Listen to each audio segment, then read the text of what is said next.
पितृलोक के देवता, आहूत लोक के देवता, वासुक लोक के देवता, 33 कोटि देवता सब ऊपर से नीचे कैलाश धाम के लिए आने लगे।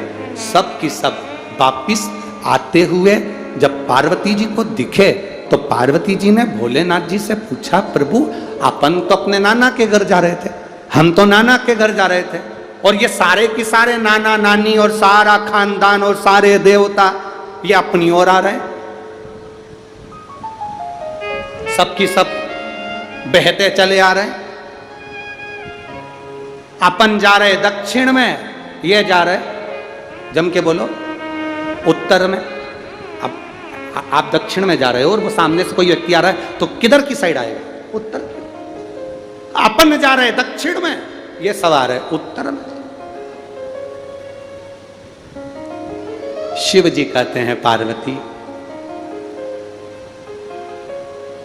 इसका उत्तर तो मैं नहीं दे सकता कि अपन तेरे नाना के घर जा रहे हैं और ये सबकी सब 33 कोटि देवता, पितर देवता, गरुण वरुण सारे देवता ये सब अपनी ओर आ रहे हैं, तो इसका उत्तर मैं नहीं दे सकता। इसका उत्तर यही देंगे, सारे देवता आ गए,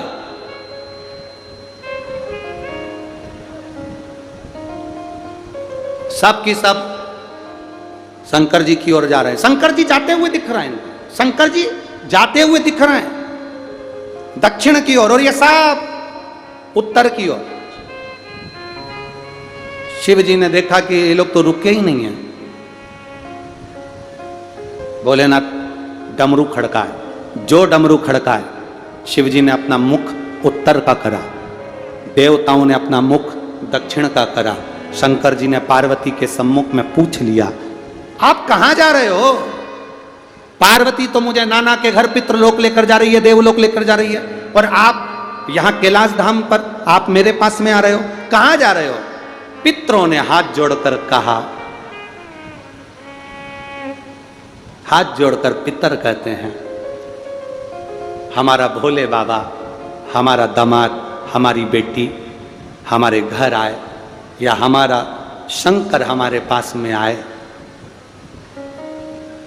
ये ठीक नहीं। हम हमारे भोलेनाथ के पास जाएं, इससे बढ़कर कोई सौभाग्य नहीं है, इससे बढ़कर कोई सौभाग्य नहीं है।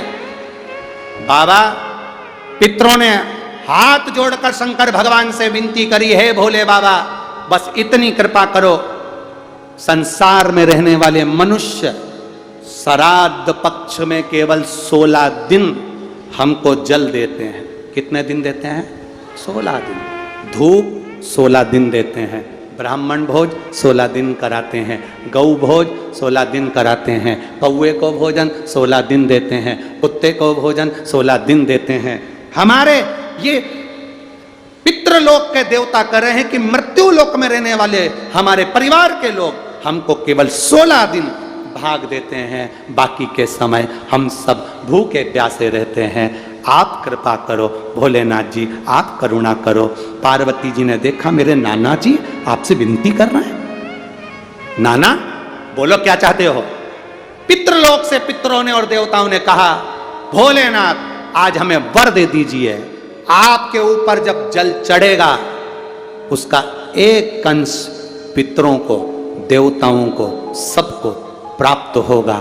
शिव जी ने कहा हम वर तो दे देंगे पर मना नहीं, वर देने में मना नहीं है, हम तुम्हें वर दे देंगे कि हमारे ऊपर चढ़ा हुआ जल पितरों को भी मिलेगा, देवताओं को भी मिलेगा, देवियों को भी मिलेगा, पर हम आपसे एक वर चाहते हैं। शंकर जी ने जैसे ही कहा वर चाहते हैं तो पितर बोले कौन सा वर? शंकर भगवान कहते हैं हम आपसे केवल इतना चाहते हैं, अगर कोई हमारे मंदिर में आकर शिवलिंग पर जल चढ़ाएगा उसका एक भाग तुम्हारे खाते में जाएगा, पर आशीर्वाद आपको देना पड़ेगा कि उसके घर में कभी पितृदोष नहीं होगा,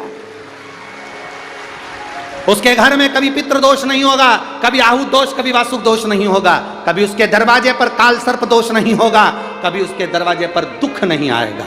पितरों ने वचन दे दिया, जो शंकर जी पे जल चढ़ाएगा, पितर कहते हैं अपनी बेटी पार्वती को देखकर, अपनी नातिन को देखकर हम उसके घर से कभी भी दुख नहीं देंगे, हम उसको झोलियां खुशियों से भर देंगे। हम वो पितर हैं, वो पितर। इसीलिए शंकर जी को जो जल चढ़ता है तो जलाधारी का मुख कहाँ का होता है? जम के बोलो, उत्तर की ओर होता है। जलाधारी का मुख कहाँ होता है? उत्तर की ओर। हमारा शिव पुराण कहता है, शिव तत्व कहता है, आप चारों तरफ से जल चढ़ाओ, मना नहीं है, पर कभी मौका मिल जाए आपको, और जैसे ये शिवलिंग है, ये जलाधारी है पानी बहने की, यहाँ से पानी बहता है, ये शिवलिंग है। जब तुम्हें कोई बहुत जरूरी बात कहना हो, कभी कोई बहुत जरूरी है और तुम्हारी जीवन में बहुत जरूरी है वो बात कहना, तो तुम बाबा अगर नहीं सुन रहा हो तो जैसे ये जलाधारी में पानी इधर से बहता है, तुम इधर बैठो। कहाँ बैठोगी? इधर दक्षिण में। जलाधारी का मुख कहाँ होता है? उत्तर में। आप यहां बैठो और यहां बैठकर बाबा की पूजन करो, यहां बैठकर जल चढ़ाओ। वो पानी यहां जब बहकर, तुम यहां बैठकर जब जल चढ़ाओगी, दक्षिण में बैठकर उत्तर की ओर मुंह कर कर जब जल चढ़ाओगी और उत्तर में ही पानी बहकर जाएगा, तो तुम्हारे को रिजल्ट जल्दी आएगा। ये निश्चित है, आपका फल आपको मिलेगा, प्राप्त होगा।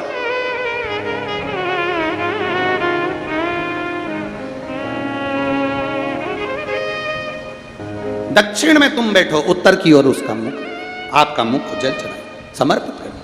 शिव तत्व देने वाला औघड़ी है शिव। इसलिए बाबा का जो मुख होता है वो कहां पर होता है?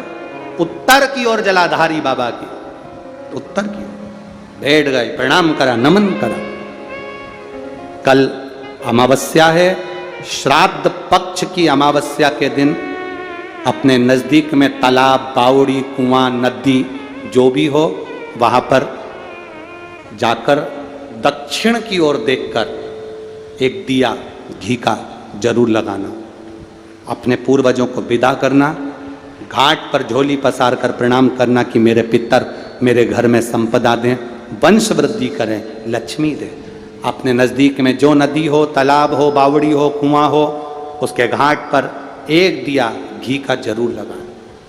श्राद्ध पक्ष की अमावस्या है, बड़े भाव से आप दीपदान भी करें, उसका फल मिलता है। पिछले साल करा था? अरे बोलो तो जम के, करा था ना? करना चाहिए। उसका फल क्या होता है ये समय पर मालूम पड़ता है। जब दुख की घड़ी आती है, तकलीफ की घड़ी आती है, तो हमारे पितर हमारे लिए खड़े रहे। भगवान शिव के साथ आगे वर्णन आया, 12 ज्योतिर्लिंग का स्मरण कराया।